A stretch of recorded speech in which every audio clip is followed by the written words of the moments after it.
El verdadero sentir rara vez alza la voz. Se aloja en el silencio entre dos frases, en una mirada que se desvía un instante antes de lo debido, en la tensión casi imperceptible de una mano que reposa sobre un mantel.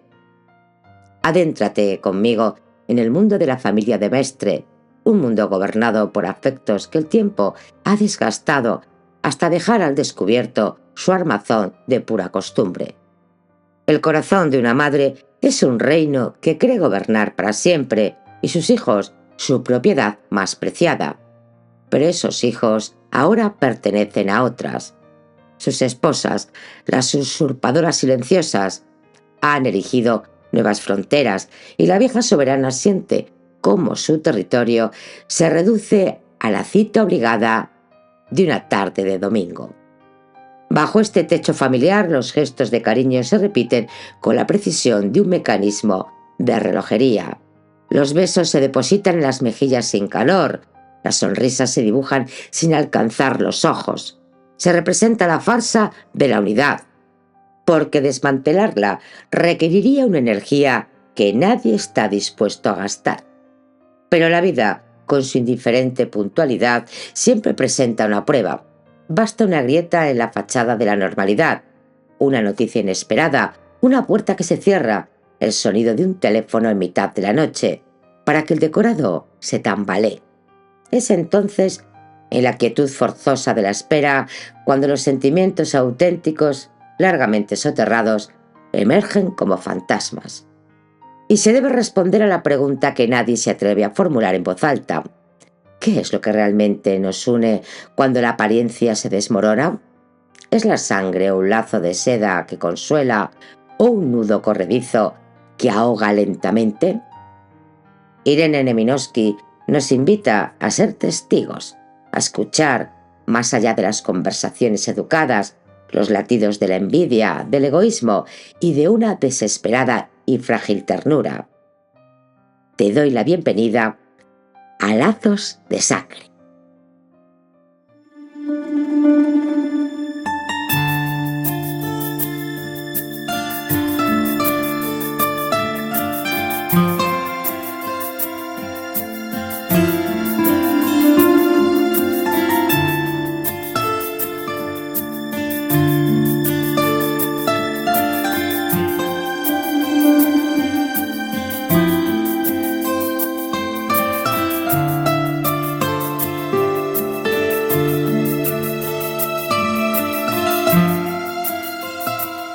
Lazos de Sangre, de Irene Neminovsky, narrado por Mónica, para el oído literario.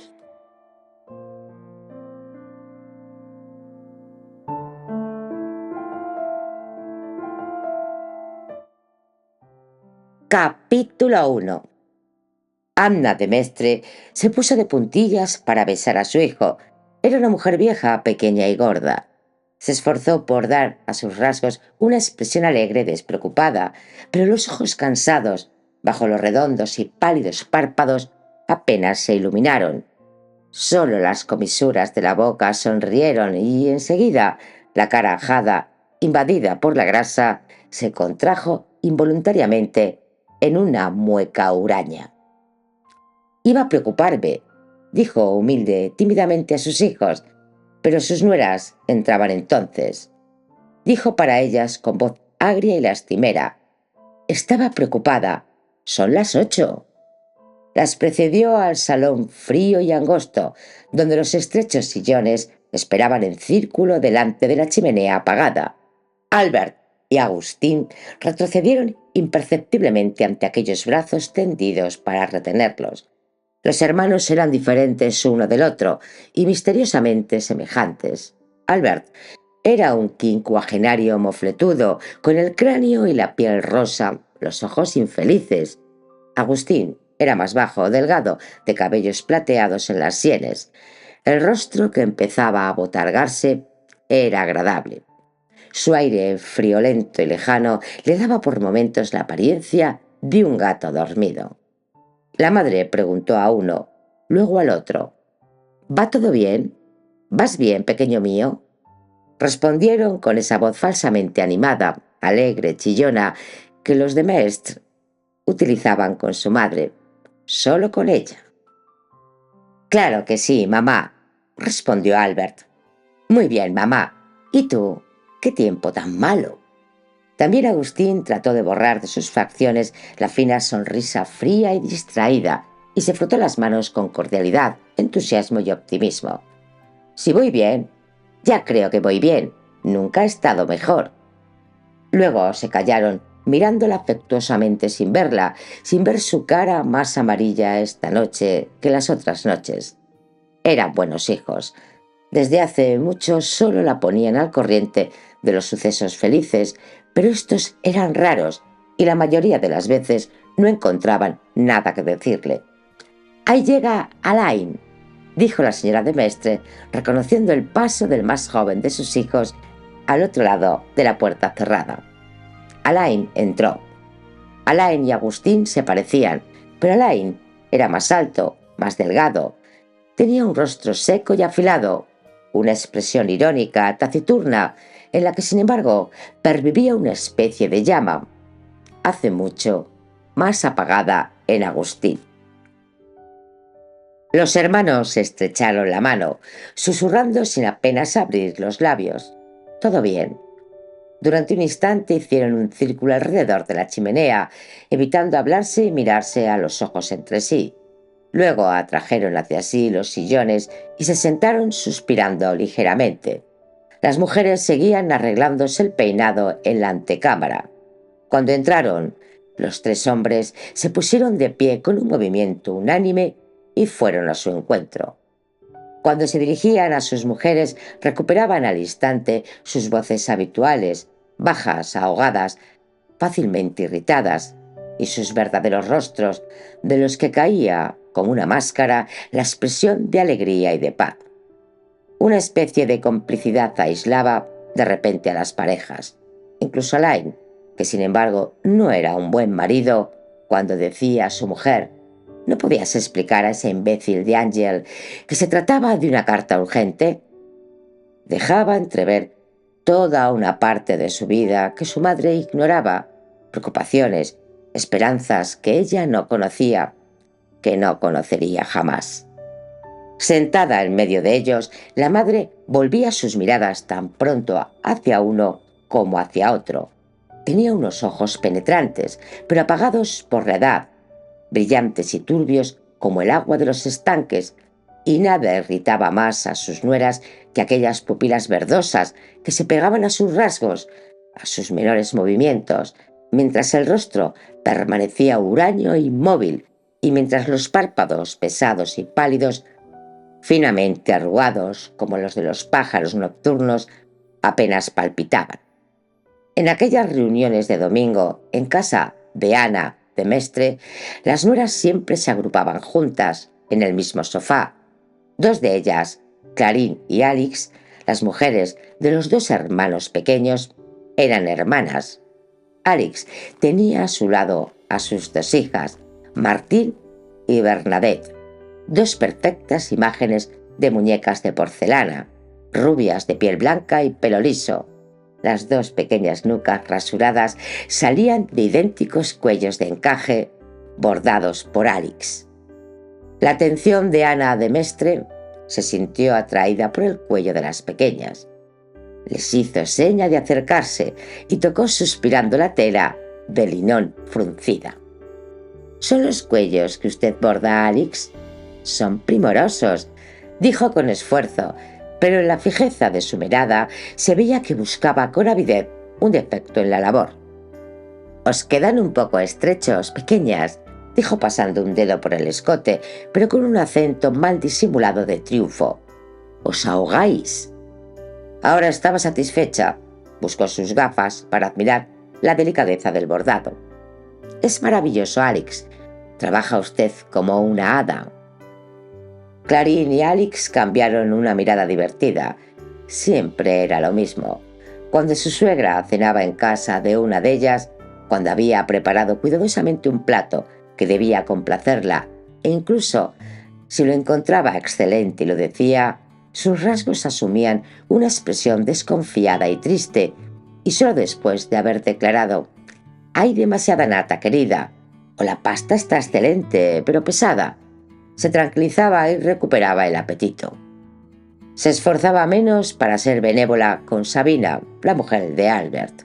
Rubia, marchita y regordeta, pero Sabina era la más plácida de las criaturas, la más fácil para la convivencia. También era rica.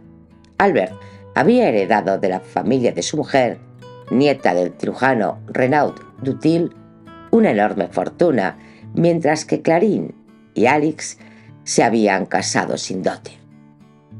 Las tres nueras se apretaron una contra otra en el viejo sofá. El esfuerzo que se imponían para no bostezar les enrojecía los ojos. Contemplaban con aversión los muebles y las paredes del pequeño salón helado. Las habitaciones interiores del piso daban a la calle Victoria Sardou, la más tranquila, la más gris, la más fea del barrio. Las ventanas del fondo daban al parque de la Institución Saint-Péry.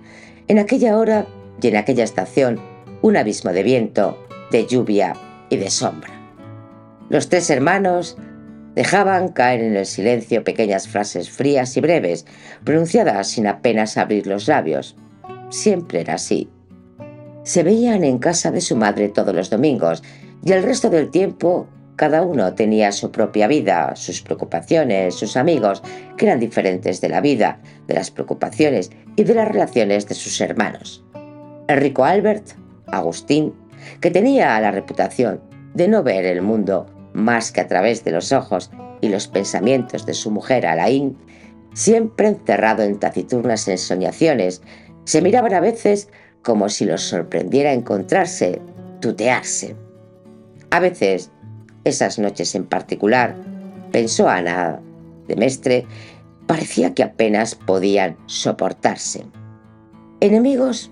No, desde luego, pero sí extraños, que solo tenían en común el apellido y algunos rasgos del rostro. Cuando hablaban de uno de ellos, decían, ese gran papanatas de Albert, ese animal de Alain.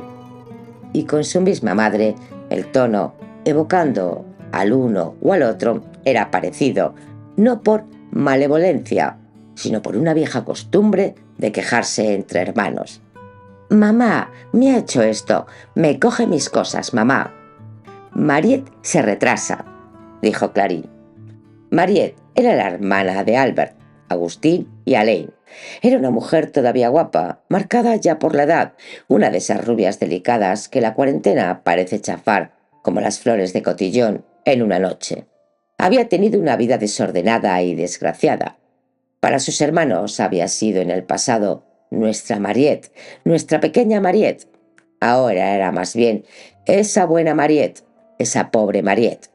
Se había casado tontamente con un hombre mucho mayor que ella y divorciado más tontamente aún.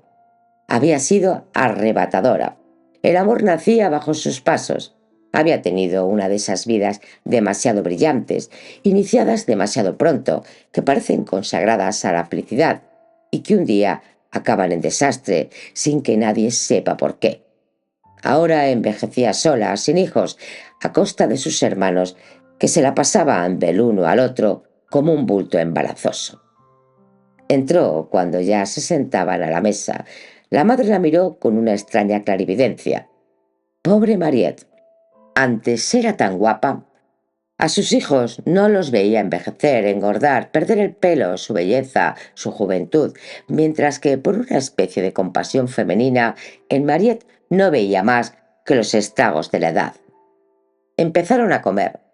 La vieja lámpara colgante de porcelana blanca había sido adaptada a la electricidad y estaba rodeada por una corona de bombillas que iluminaban con una luz cruda en el mantel. Las sillas de terciopelo, las espesas alfombras, el doble muletón bajo los cubiertos, el paso silencioso de la criada que dejaba los platos sobre la mesa de servicio, sin el menor ruido, sin que ninguna pieza de la vajilla de plata tintineara, todo eso a los de Mestre les pareció al principio agradable. Aquella calma los sosegaba. Intercambiaron algunas palabras divertidas, exclamaron con cordialidad al probar la sopa. «¡Oh, mamá! ¡Qué delicioso consomé!». Pero la comida era larga, pesada. Poco a poco se vieron abrumados por ese silencio, por el esfuerzo de sonreír sin cesar, de evitar con mucho cuidado todo lo que podía inquietar, afligir a su madre. Ella se daba cuenta, sin embargo, de que había algo que no se expresaba entre ellos, una pelea en el aire. Intentaba tranquilizarse. Ellos no se pelearían nunca. No había nada común entre ellos. Cada uno vivía al margen de los demás. Y sin embargo, los miró. Qué silencioso era Alain. La cabeza trágica de Alain, decían sus hermanos irritados. Eso que en cualquier otro les hacía sonreír o pasaba desapercibido, un tic, un suspiro, una palabra inoportuna, despertaba en ellos una irritación insensata, ciega, casi animal, cuando lo veían o lo oían en el otro. Así la sonrisa distraída de Agustín, el humor sombrío de Alain, la torpeza de Albert, eran otras tantas acusaciones, rencores, sordas cóleras. ¿No han venido los niños?, preguntó Mariette a Albert. No, tenían una invitación. Todos sus amigos, cualquiera de esos pequeños cretinos, valen más a sus ojos que su padre, dijo Albert, cuyo corazón se henchía al pensar en Jules Noël y en José, tan lejanos, tan indiferentes y que lo consideraban bueno solo para pagar. Y tan fríos, tan secos, pensó comparándose con ellos. Agustín se dijo: si Albert viene aquí es únicamente para poder decir a sus hijos: yo no pongo nada por encima de la familia. Vosotros pensáis que yo podría encontrar otras distracciones en vez de las comidas del domingo en casa de la abuela, pero las considero un deber sagrado. Albert buscaba una garantía contra el futuro. Se esforzaba, por deferencia filial, en comprar, en su edad madura, la certeza de que envejecería rodeado de seres humanos de su sangre, de un ruido de voces jóvenes que le impediría oír a la muerte acercarse. ¿Y Mariette por qué viene?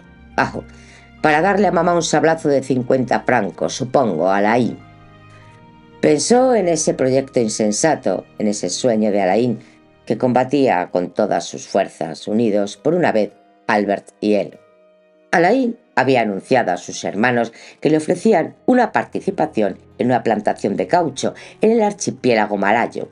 Esperaba que le prestaran el dinero del viaje y de los primeros gastos y encargarles que se ocuparan de Alix y de sus hijas, dado que él solo poseía el poco dinero que ganaba. Demasiado cómodo, se dijo Agustín con rabia. Además, no se trataba solo de dinero. En última instancia, esa marcha no era más que un medio encubierto de abandonar a Alix. Y Alix y su propia mujer eran hermanas. Ese animal de Alain siempre ha sido así, que sus hermanos le saquen las castañas del fuego, siempre ha sido su don especial. Mientras tanto, Albert preguntaba a Alain: ¿qué piensas de los valores ingleses en este momento? Albert era el más afortunado de los hombres. Desde que había entrado en posesión de la herencia de su mujer, había tenido parte en todas las desgracias financieras que habían abrumado al mundo. Según Alain, los ingleses habían decidido devaluar la libra en 1931 únicamente porque Albert había convertido, por exceso de prudencia, una parte de su fortuna en dinero inglés. Alain no respondió. Albert repitió la pregunta. Alain pareció despertarse de un sueño. Lo que se dice de... Pero yo no lo sé, querido. Pero tendrás una opinión, ¿no? No. Pero en última instancia, ¿no estás mejor situado que cualquiera? ¿Por qué? ¿Crees que formo parte del Consejo del Banco de Inglaterra? Un empleado de banco que se interesa en su trabajo. Precisamente, soy un empleado de banco que no se interesa en su trabajo. Pero, ¿no oyes lo que se dice a tu alrededor? Tengo un fondo para colocar, Alain. Dios mío, sal de tu torre de marfil, querido pequeño, y dígnate a darme una opinión sensata. ¿Debo vender mis valores ingleses? No. ¿Por qué? Una impresión. ¿Crees que voy a fiarme de tus impresiones? Vende entonces. Dijo Albert, atento. ¿Pero por qué? Mira, amigo mío, ¿qué quieres que te diga? Nadie sabe nada. No trates de ser más malicioso que los demás. Eso ha sido siempre lo que te ha perdido. ¿Eso crees? Pero si vendiese... Ah, escucha, murmuró Alain. Vende, compra, hazlos enmarcar, pero no me hables más de ellos. Tu Alain es encantador, dijo en tono agrio Albert, volviéndose hacia su madre, y su grueso rostro se arrugó en una mueca enfurruñada. ¿Qué dices? No oigo. ¿De qué habláis? No comprendo, dijo la anciana con aprensión. Su oído se había mantenido particularmente fino, pero cuando el tema de conversación le desagradaba, dejaba de oír de inmediato. Cada palabra agria que los hermanos se lanzaban uno a otro caía sordamente sobre su corazón. Se compadecía de cada uno de ellos alternativamente. Pobre Albert. No merecía aquella aversión que sus hermanos le manifestaban. En él no veían más que su torpeza de hombre rico, su egoísmo. No era malvado, solo ella conocía su conmovedora buena voluntad, aquel exceso de prudencia que lo llevaba a los peores desastres. Su fortuna ponía una barrera entre él y sus hermanos. Sin embargo, ninguno de los dos, Agustín y Alain, eran ricos. Apenas se entendían tampoco ellos, tan unidos en el pasado, tan amigos. Ah, no se amaban aquellos hijos, tan indisolublemente unidos en su corazón en el pasado. Prefería a cada uno de aquellos hijos según el momento y cuyas preocupaciones y cóleras compartía apasionadamente. Se pasaba la vida tratando torpemente de reunirlos como antes, de borrar entre ellos todos los malentendidos, todas las rivalidades. Torpe, inútilmente, pensó con amarga tristeza. Era aquello lo que irritaba a sus nueras, aquel deseo de acercar siempre el uno al otro, de verlos únicamente juntos, de suplicar. Te lo ruego, Alain, no contestes así a Albert, es el mayor. Albert, invita a Agustín y a Clarín, te quieren tanto. Albert invitaba a Agustín, que se aburría cruelmente en su casa. Ninguno se atrevía a negarse para no apenar a mamá. Y aquello concluía una vez más con pullas, disputas, palabras burlonas e hirientes. Ella lo sabía, pero ¿qué otra cosa podía hacer? ¿Qué más poseía que las básicas palabras maternales? Callaos, abrazaos, id a jugar juntos. Ah, todo esto es culpa de sus mujeres, pensó ella con un odio tímido y sordo. Lanzó una mirada rápida a Clarín y a Alix, sentadas frente a ella. Las dos eran muy hermosas, con espesos cabellos negros que nunca habían querido cortarse, una tez blanca, sin maquillaje. También eso le desagradaba. Sabía de sobra que si Clarín y Alix no se maquillaban era menos por gusto personal que como una protesta contra las mejillas pintadas de Mariette. La madre encontraba a veces que había algo de arrogante en la palidez de sus caras y que sus bocas parecían descoloridas y privadas de sangre. Esta versión tan espontánea solía quedar sofocada en ella por la costumbre y el sincero esfuerzo por ser benévola, de quererlas realmente como hijas suyas. Pero esta noche se sentía cansada, enferma, triste, y ese sentimiento turbio, lleno de hiel y de cólera, ascendía inexorablemente en su corazón. Todo era culpa de ella. Si sus hijos llegaban con retraso, si se portaban mal, si eran infelices, ella sabía, sentía que la culpa era suya, de aquellas extrañas. Dijo con voz débil: «Comed, no estáis comiendo». Ella misma apenas tocaba los platos. «¿Está usted enferma, mamá?», preguntó Clarín. Sus nueras encontraban un placer especial, algo cruel, en manifestar deferencia, ternura hacia ella. Recién casadas habían temblado tanto ante la idea de desagradarla, no porque fuera tiránica o malvada, pobre mujer, sino para rebajarse más ante el hombre que amaban, que le habían guardado de aquello un vago rencor. Ahora sabían, creían saber que sus maridos les pertenecían solo a ellas. Habían roído también tan sabiamente el vínculo que retenía a los hijos de su madre, lo habían desgastado tan bien, deshilachado, que en realidad ya casi no existía.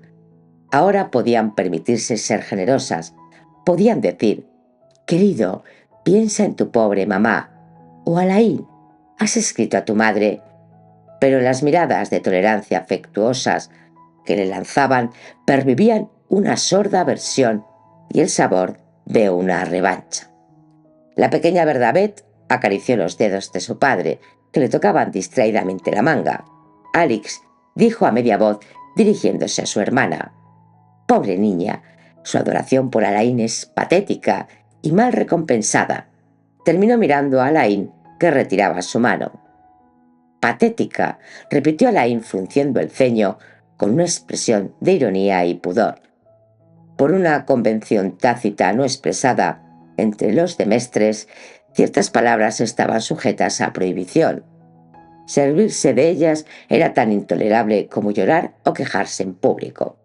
Así, su conversación siempre parecía un tejido de banalidades cuidadosamente expugnadas de toda palabra sincera o profunda. Clarín decía que su marido y sus cuñados habían devuelto su fuerza por ese extremo pudor de términos a ciertas palabras francesas desgastadas, difuminadas por un largo uso, y que para ellos, como para el pueblo, cuando decían de alguien «está fatigado», eso significa que alguien estaba a punto de morir, y la palabra entoné, sorprendido, recuperaba con ellos su viejo sentido de herido por el rayo. Le dijo en voz baja a Agustín, que sonrió y murmuró: «Cuánta razón tiene usted, querida». Su unión era una de esas que todos concuerdan en encontrar perfecta y en la que la cortesía, la recíproca ternura y una especie de imperceptible desdén de parte de uno de los esposos forman una superficie lisa, impenetrable a la mirada. Clarín sonrió. Se comprendían bien Agustín y ella. Además, desde hace mucho habían asumido la manera de hablar de los de Mestre, mientras que Alix parecía provocarlos a placer. Cuando Alix era pequeña, tenía una voz dulce y tímida. Le venían de entonces aquellos acentos ásperos, casi rencorosos. Su rostro y el de Alain, cuando se volvían el uno hacia el otro, siempre parecían enfrentarse, desconfiar, con una cólera misteriosa. Incluso cuando ella le pedía pasarle la sal, era en un tono de reivindicación apasionado. Se levantaron de la mesa y la madre susurró a Agustín: «¿Qué pasa, hijos míos?». «Pues nada, mamá, ¿qué quieres que pase?». Los tres hermanos se quedaron solos, mientras las mujeres servían el café en el salón. Alain preguntó de pronto: «¿Entonces, lo habéis pensado?». «Sí». «¿Y no?». Se detuvo, suspiró profundamente, volvió a empezar esforzándose por calmar su voz alterada. «Entonces, ¿de verdad os resulta imposible ayudarme? Sabéis que se trata de una situación excelente, de un negocio que puede volverse muy interesante». No se atrevía a gritarles: «Mirad, escuchadme, estoy perdido si no venís en mi ayuda. No puedo seguir soportando a Alix y la vida que me ha dado. Debo marcharme. Si supierais, ¿quién me comprenderá? ¿Quién me ayudará si no lo hacéis vosotros, mis hermanos?». Mientras aplastaba nerviosamente entre los dedos un cigarrillo apagado y con una voz más fría, más seca aún que de costumbre, hablaba de la producción anual de látex e intentaba, contra toda esperanza, convencerlos de la excelencia de un negocio del que solo conocía el nombre. «Eres maravilloso», dijo Agustín, que nunca se alteraba, limitándose a entornar los ojos con una expresión complaciente, burlona y suspicaz. «No te imaginas lo evocadora que es la elección de tu futura actividad. Lleva la marca de la familia de Mestre, especialmente sobre todo de nuestro hermano mayor Albert, aquí presente. En efecto, existen plantaciones de tabaco, de té, fábricas, refinerías, minas de diamante, de carbón y pozos de petróleo por el ancho mundo. Con tu infalible instinto de la derrota y ese olfato particular para el desastre que guía a Albert en sus negocios financieros, has ido a buscar el caucho, es decir, lo más catastrófico que hay en este momento, lo más apropiado para hacerte perder tu dinero, perdón, el nuestro». Quiero marcharme, dijo Alain, apretando los dientes. Tienes aquí un trabajo modesto, pero seguro, dijo Albert. Quiero marcharme. Tú no sabes. Sé, dijo Agustín. Alain le lanzó una mirada dura. Mi mujer y yo no nos entendemos, murmuró con dificultad. ¿De veras? Dijo Agustín con ironía. No lo habría sospechado. Es culpa tuya, dijo Albert con fuerza. Tu manera de hablarle, tus inexplicables cabreos, tu frialdad con los niños. Eso es cosa mía, querido. Exacto, dijo en tono suave Agustín. Nuestra vida solo es cosa nuestra, solo nos pertenece a nosotros. Y caramba, es lo bastante complicada para que evitemos cargar con la de los demás, la de nuestros hermanos, sobre todo de la tuya, Alain. Dicho sea sin reproches, nadie ha sido más ayudado, más respaldado que tú. Con tu carácter, mi pobre hermano, el matrimonio era para ti una tontería que no tiene nombre y casi un crimen. El día que quiero liberarme, murmuró amargamente Alain. Demasiado tarde, dijo Agustín con extraña vivacidad. Sería demasiado cómodo. ¿Sabes lo que me ha retenido? ¿Sabes que Alex no tiene dinero, ni familia, ni a nadie más en el mundo que a tu mujer? ¿Sabes que yo no podía abandonarla así? Lo sé, murmuró Agustín. Pareció dudar un instante, luego cerró los ojos con expresión abatida. Clarín, nunca le perdonaría colaborar con la desgracia de Alex. Los reproches de Clarín, la indignación de Clarín, eran superiores a sus fuerzas. Por no hablar de la solidaridad conyugal, de la lealtad conyugal a las que se atenía, que eran su deber, un deber más inmediato, más inflexible que la solidaridad fraterna. Para cortar la conversación de raíz, se levantó diciendo: «No te comprendo, amigo mío». Le impresionó la expresión desesperada, extraviada de los ojos de su hermano. Su cabeza trágica, pensó irritado y con un oscuro remordimiento. Posó la mano en el hombro de Alain. «Esto se arreglará, querido. Todo se arregla». Se reunieron con las mujeres que parecían esperarlos. Martín y Bernabé jugaban al dominó, sentadas ante una mesita aparte. Clarín murmuró: «El café está enfriándose». Lo bebieron sin hablar. Se oía el tic-tac del péndulo. Por turno, los tres hermanos buscaban desesperadamente en su memoria el relato de un suceso que pudiera interesar a su madre. Sabina habló de sus criados. Durante unos instantes las mujeres se animaron. Luego la conversación decayó. En los intervalos de silencio, cada vez más frecuentes, cada vez más largos, se percibía el dulce susurro, el leve hormigueo de la lluvia sobre el empedrado, y por momentos el silbido de una gabarra en el Sena. Todos sentían la invencible fatiga que se apodera de los miembros de una misma familia cuando llevan juntos más de una hora. Reprimían unas ganas crueles de bostezar, de dormir, que se disiparía en cuanto salieran. Al mismo Alain, la imagen de su cama le parecía en ese momento la más deseable. Olvidaba que en ella encontraría a su mujer. Incluso su presencia, sus reproches, sus lágrimas, todo era mejor que aquel lúgubre silencio. Con qué impaciencia miraba la mancha lenta de las agujas en la esfera del reloj. En cuanto marcaron las 10, se sintieron más ligeros, más benévolos unos con otros. Albert volvió a pedir café y lo bebió de pie. «Buenas noches, mamá. No queremos que sigas despierta. Buenas noches, buenas noches». La madre no los retenía, también ella estaba cansada. Cierto, era un placer ver a sus hijos. Esas cenas del domingo eran para ella una gran alegría, pero estaba cansada. Esta noche especialmente. Había cogido frío la víspera. A ratos la sacudía un penoso escalofrío. Luego volvía a sofocarla el calor de los caloríferos. Había estado acostumbrada a vivir la mayor parte del año en el campo, en habitaciones grandes y frías, y aquí incluso dejaba, cuando estaba sola, todas las ventanas abiertas a pesar de la lluvia de noviembre. El parque de Saint-Perrin enviaba hasta ella bocanadas con su olor a hojas mojadas, a tierra y a bruma.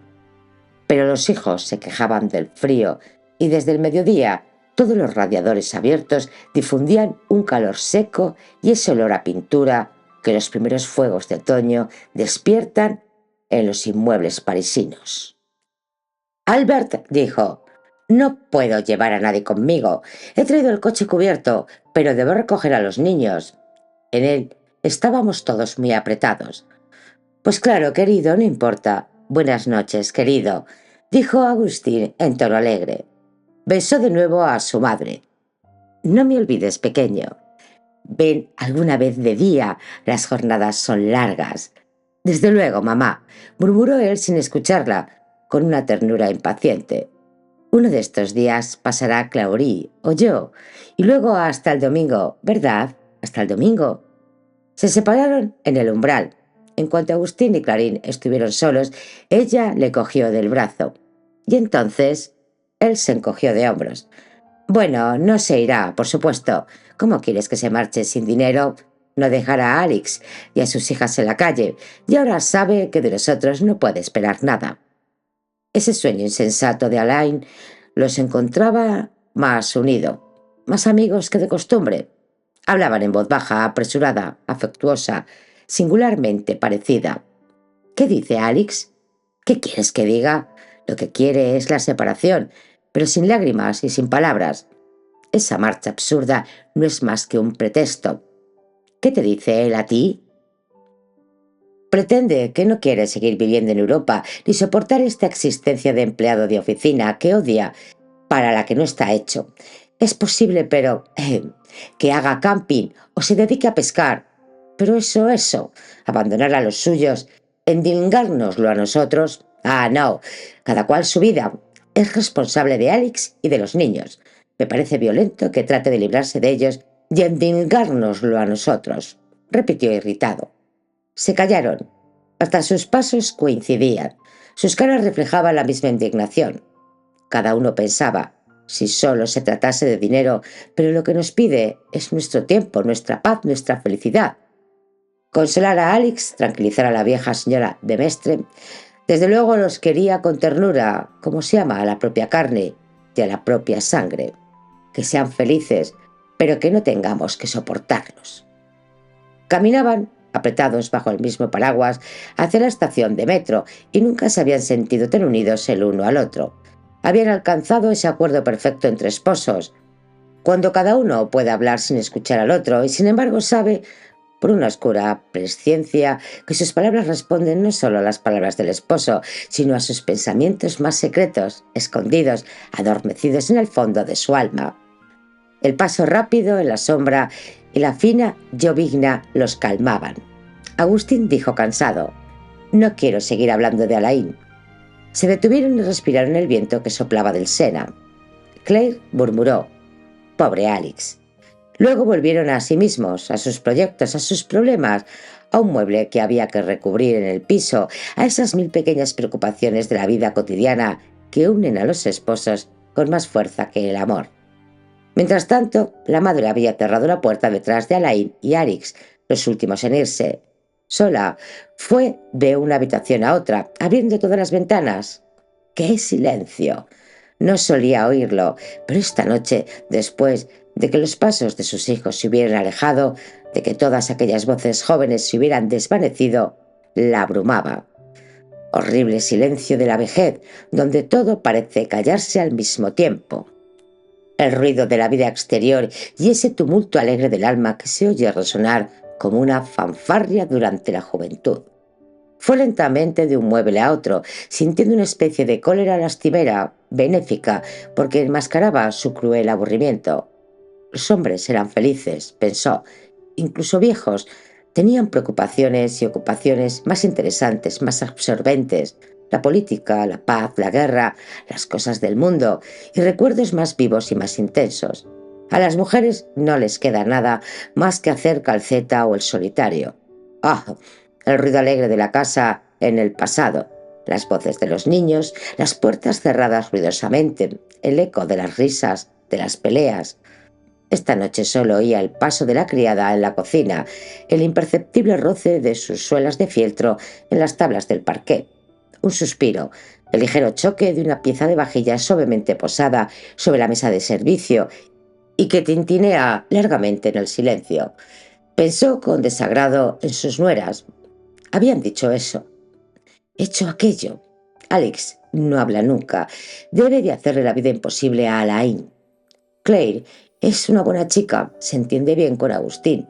Pero ¿quién no se entendería con Agustín? El más inteligente, el mejor de mis hijos. Y sin embargo, Clarín no me dice nada. ¿Creen que no comprendería? Tal vez, en efecto, no comprendería. Lanzó un suspiro profundo. Sentía la cabeza pesada. De vez en cuando la agitaban leves estremecimientos. Había cogido frío, era seguro. Pensó en la criada, la riñó con voz quejumbrosa y enfadada porque la bolsa de la cama nunca estaba caliente, las sábanas subidas demasiado arriba, pero no se apartaba de la ventana abierta, dejando con deleite que el viento le deshiciese sus mechas grises y respirando el aire cargado de un olor a agua y a hojas. Luego se acostó. Casi al momento sintió que la fiebre subía en su cuerpo. Desde el día anterior rechazaba el malestar, la fatiga febril. Ahora la invadían. El primer escalofrío profundo, como arrancado a la médula de sus huesos, fue seguido por una oleada abrasadora que sufrió con paciencia y una especie de bienestar. Calentaba su sangre y le aliviaba misteriosamente el espíritu, le devolvía un poco de su vivacidad perdida, de su sentido del humor. Pensó en sus hijos, en Albert. Su primer pensamiento al saber que su madre estaba enferma sería: «Lo que me faltaba». Pobre pequeño. Consideraba que las enfermedades de los suyos y todas las desgracias de la vida eran dirigidas especialmente contra él por la providencia. Sonrió. Imaginó la reacción de Agustín, la de Alain, la de Mariette. Decir que esperaban estar tranquilos hasta el próximo domingo. Su pensamiento, embotado por los años, se volvía de golpe vivo, burlón, casi alegre. Es que no siempre había sido una vieja amargada. Los hijos lo habían olvidado. Pensó en ellos, no como solía hacerlo, con admiración, con respeto, incomprensión, sordo sufrimiento, sino con esa indulgente e irónica ternura que siente a veces la madre hacia sus hijos todavía pequeños, todavía no plenamente seres humanos, cómicos como los animales jóvenes privados de razón, débiles conmovedores. Bendito sea el mal, bendita sea la fiebre que desprende dulcemente los lazos del cuerpo y da una sabiduría mayor, una lucidez más sutil, un calor que reanima la sangre. Sin embargo, era recorrida por pequeñas olas heladas que aceptaba de manera pasiva, castañeando los dientes. El viejo cuerpo cedía de pronto al mal, se habituaba al ritmo de la fiebre. Poco a poco, sin embargo, su cabeza se volvió más pesada y sintió un sordo dolor detrás de las sienes. Respiró con esfuerzo. El aire parecía detenido en su pecho, entre sus costillas apretadas, y lo arrancaba de su seno con esfuerzo y un gemido de sufrimiento. Quiso cambiar la almohada de sitio, tocar con su mejilla el frescor de la tela en el cabecero, pero la ardiente almohada era pesada. De pronto sintió toda su debilidad y su fatiga. Cerró los ojos y poco a poco la pérfida fiebre subió, la invadió como una ola lenta, continua, de hielo y de fuego. Ahora no subsistía nada en ella, ni pensamientos, ni pesares, ni deseo. Las imágenes de los hijos se alejaron. No quedaba más que un cuerpo rebelde que se debatía débilmente contra el mal. ¡Qué larga es la noche! Por la mañana la fiebre había bajado. Mandó aviso a sus hijos. Cada uno de ellos, uno tras otro, robó una hora a sus tareas o a su placer para pasar por casa de su madre, sentarse a su cabecera, repetir consternados: «Pero si ayer estabas perfectamente bien». El médico había ido por la mañana. Había dicho que había que esperar, que por el momento era imposible pronunciarse. Las tres nueras habían ocupado su sitio, una a la cabecera de la cama, las otras dos en el saloncito. No tardaron en echar a los torpes hombres. La madre quedó entregada a sus manos frescas y tranquilas que le remetían las sábanas levantándola con cuidado. Sola, Mariette iba de una a otra, con la cara tensa, asustada. Se acercaba a la cama, miraba a su madre y las nueras la tranquilizaban encogiéndose dulcemente de hombros. Un mal catarro no es nada. La enfermedad de la estación, decía Sabina. Esta noche vendrá una monja, mamá. ¿Para qué? Nadie le respondió. No se escucha a los enfermos. Las jóvenes preparaban la habitación para la noche, bajaban las cortinas, velaban las lámparas, encendían el fuego y ordenaban sobre el mármol de la chimenea los frascos de medicamento, con sus etiquetas bien visibles. Luego, cada cual volvía a su casa. Pero fue una mala noche para todos, inquieta, sin sueño. Habían telefoneado al médico antes de separarse, había prometido volver al día siguiente. «¿Es una gripe, verdad?», había preguntado Albert. «Sí, pero ha afectado a los pulmones. Al auscultarla he notado un estertor. En fin, mañana veremos». Mañana. Cada uno de ellos en el lecho conyugal cerraba los ojos, oía dar las horas, extendía suavemente entre las sábanas sus piernas heladas. La noche era fría. A ratos, Agustín se estremecía, murmuraba: «No es el teléfono». «Claro que no, duerme. Qué nervioso estás».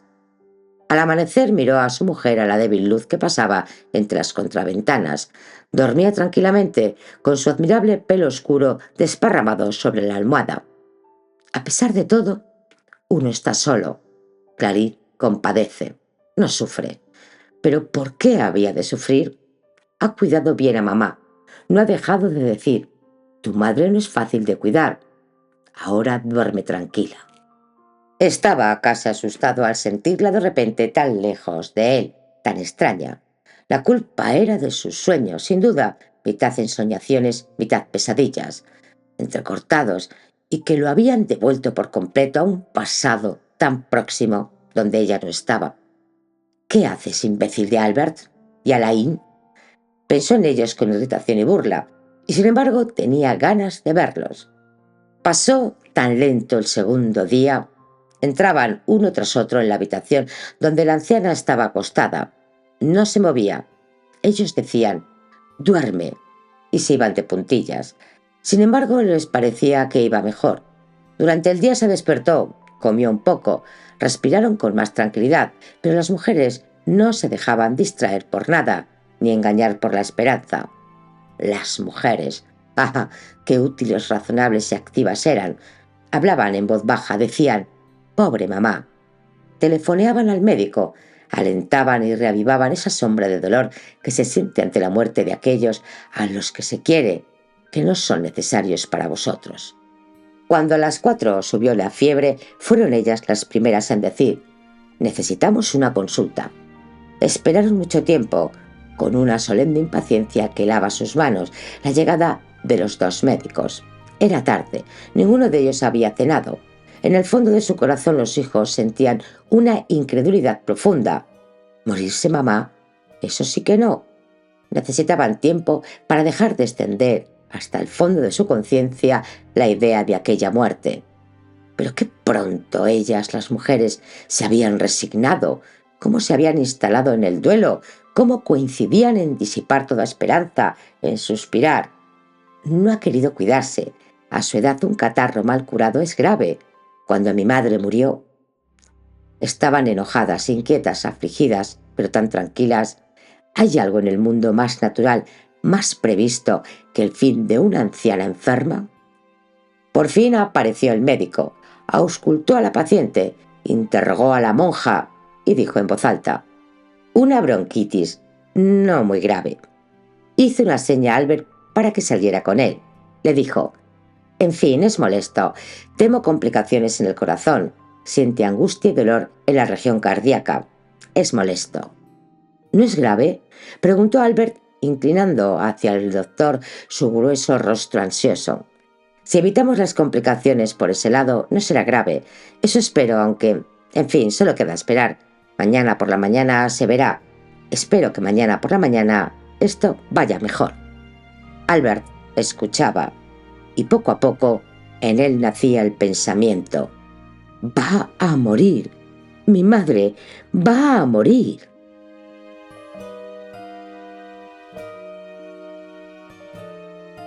Capítulo 2. La velada pasó, tan larga, tan lenta. Las tres mujeres tejían en el salón, junto a la chimenea. Por la puerta, que permanecía abierta, veían a la enferma que dormitaba. Sus mejillas estaban marcadas por manchas rojas. Su nariz era pálida y afilada. Las mujeres la miraban moviendo la cabeza. Pobre mujer, no era mala. Un poco arisca, sí, un poco malévola, pero a su edad. Se levantaban de vez en cuando, iban hasta la puerta entreabierta, hablaban bajo a la monja. Siempre lo mismo. El médico teme por el corazón, ¿verdad? Sí, sí es eso, no hay nada que hacer. ¿Qué edad tiene? Yo no querría vivir tanto tiempo. Poco a poco empezaron a discutir de otra cosa. Suspiraron. ¿Han visto a Adrián? Ya sabes, el vestido azul. Ahora ya no sé si hay que encargarlo. Un silencio luego. El negro siempre es más práctico. Estaban solas. Sus maridos se habían sentado en el comedor. Los veían fumando silenciosamente alrededor de la mesa. Mariette con ellos. Claire le hizo seña para que se acercaran. Agustín se levantó y cerró despacio la puerta. A ratos la enferma gemía, se quejaba de que se ahogaba. Pidió que le entreabrieran las ventanas, pero se le dijo: más tarde, mañana se hace sol. No sabía que para los enfermos el tiempo no tiene la misma medida que para los allegados. Hasta mañana quedaban tantas horas, había que cansarse, subir, resoplar, esperar la noche y escalarla como una montaña. La madre rechazó aquellas manos que se tendían hacia ella, aquellos brazos frescos que la helaban. Se estremeció. Ya veis que tiene frío. Le subieron más las mantas, que la asfixiaban. Cerraron las contraventanas, echaron las cortinas. Ahora la habitación estaba cerrada, era cálida y sofocante. Ella solo oía el silbido que subía de su pecho. Cerró los ojos. Las horas pasaban lentamente. Unas veces uno, otras otro, sus hijos entraban despacio, se detenían al lado de su cama. No tenía necesidad de mirarlo. Reconocía el paso lento de Agustín, el paso ligero de Alain y los suspiros de Albert. Albert suspiraba a veces tristemente, como si hubiera levantado sobre sus hombros un pesado fardo. Venían por turno, se inclinaban sobre ella despacio, luego la dejaban, cruzaban el salón sin responder a las preguntas de las mujeres e iban a reunirse con sus hermanos. Los aliviaba el hecho de estar juntos esa noche. Podían callarse. Solo Albert hablaba, pero nadie lo escuchaba. Como antes, pensaba Alain. Albert siempre había sido tratado por sus hermanos con una condescendencia desdeñosa, pero esta noche no parecía ofendido ni sorprendido. En el pasado, cuando todavía no era un hombre rico, viejo, importante, no era para sus hermanos más que el gordo Albert, el buen Albert, que les dejaba, como a Mariette, la belleza y todos los demás dones. A ratos Agustín se levantaba, iba hasta la ventana, miraba caer la lluvia, apartaba las cortinas, encontrando los movimientos del pasado, aquella alegre impaciencia, aquel fuego que los años habían apagado. Con el rostro en la sombra, Mariette fumaba.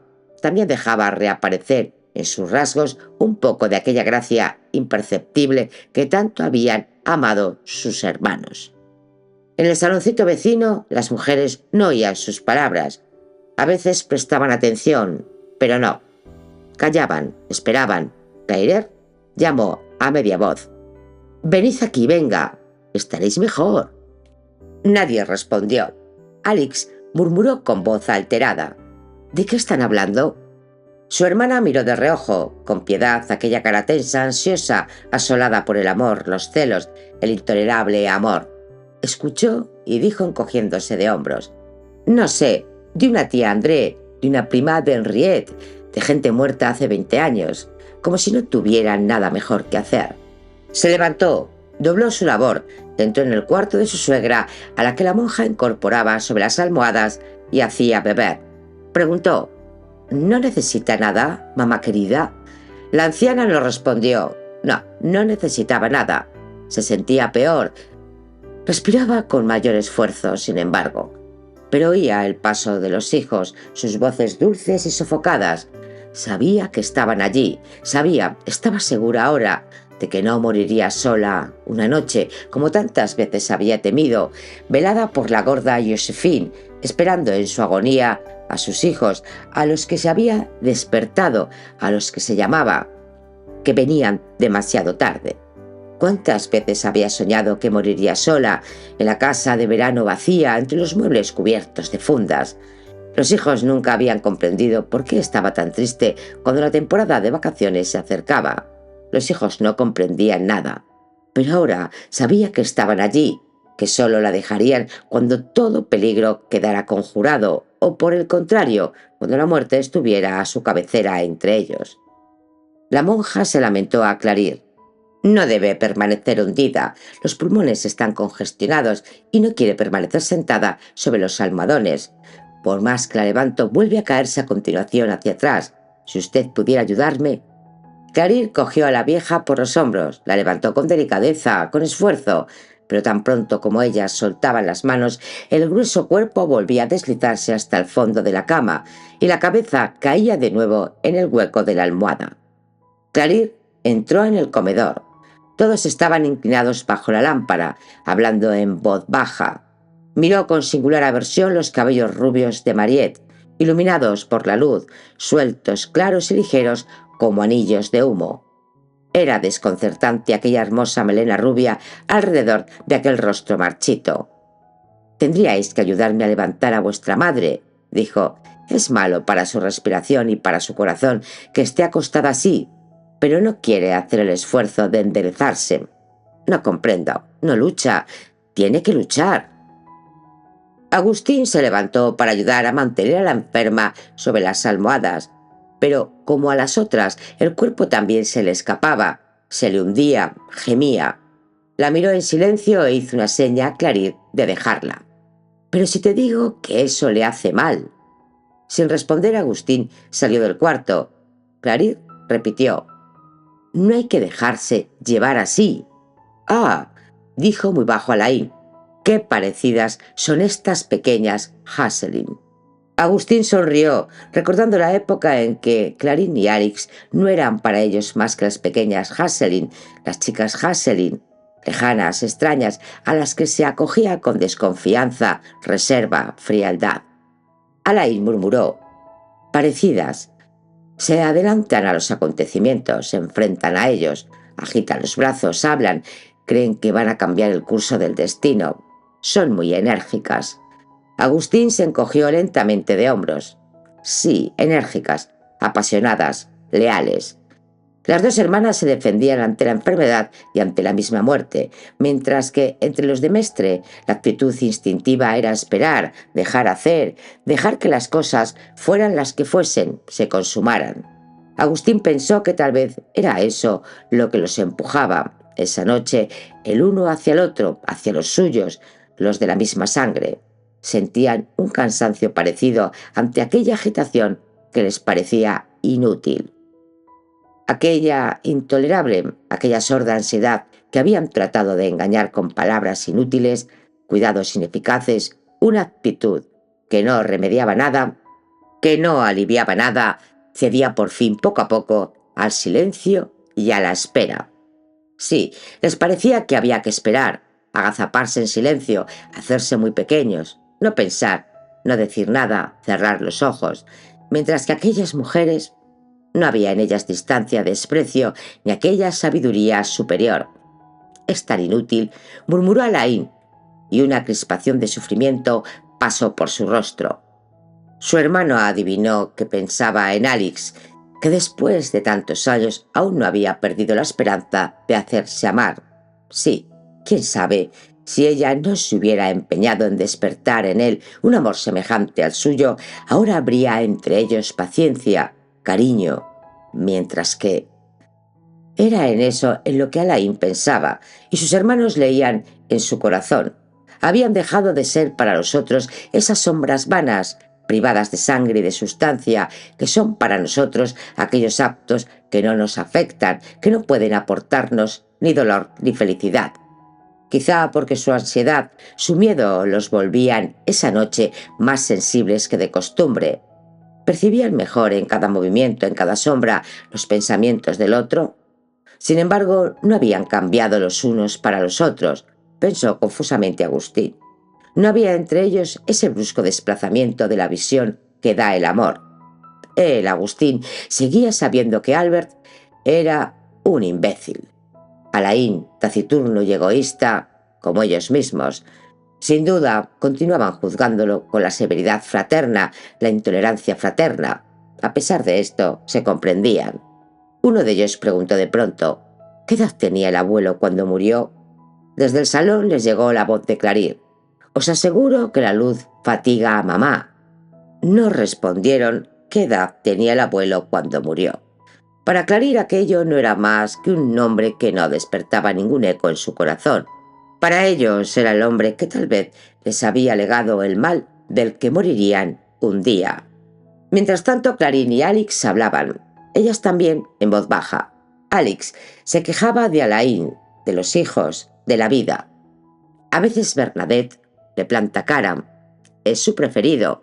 En cuanto a Martín, lo adora como yo lo he adorado, arrodillada delante de él. Pero él no los quiere, no ama ni su casa ni a mí. Sé con seguridad que no hay otra mujer, pero es peor. A un hombre que ha dejado de amaros se le puede conmover, recuperarlo, pero a él, ay, cómo odio ese espíritu de mestre, huidizo, imperceptible. Son todos iguales. Por eso los hemos amado. Cuando yo era joven, antes de amar a Alain, creo que amaba a todo el clan de Mestre. Amaba ese aire de familia que tienen todos entre sí, sus tics, sus defectos, sus voces dulces, sus bellas manos. Amaba a Alain antes de conocerlo, cuando no era más que un nombre que tú y tu marido pronunciabais, y cuando yo no era más que una niña. Aquellos de Mestre. ¿Te acuerdas, Clarín? Clarín se acordaba. Dios mío, qué prestigio tenían para ellas aquellos de Mestre. Recordaba el verano en que por primera vez la casa vecina a su villa había sido alquilada por aquellos de Mestre, ricos entonces, felices. Ellas, las pequeñas Haselin, hijas de un oscuro agente de seguros, pasaban sus vacaciones en una de esas horribles casitas de campo, edificadas en altura, como se construían las villas antes de la guerra, a imitación de los chalets suizos, con tejados puntiagudos, balcones de madera calada y el nombre inscrito sobre la puerta con conchas y guijarros. Y a su lado aquella hermosa casa tan sencilla y tan noble, cuyo parque se confundía con el húmedo bosque de abetos. La noche en que los de Mestre habían dado un baile para festejar el compromiso de Mariette, las pequeñas Haselin se habían quedado hasta el amanecer asomadas a su ventana, tratando de ver pasar las sombras de los que bailaban tras los cristales iluminados.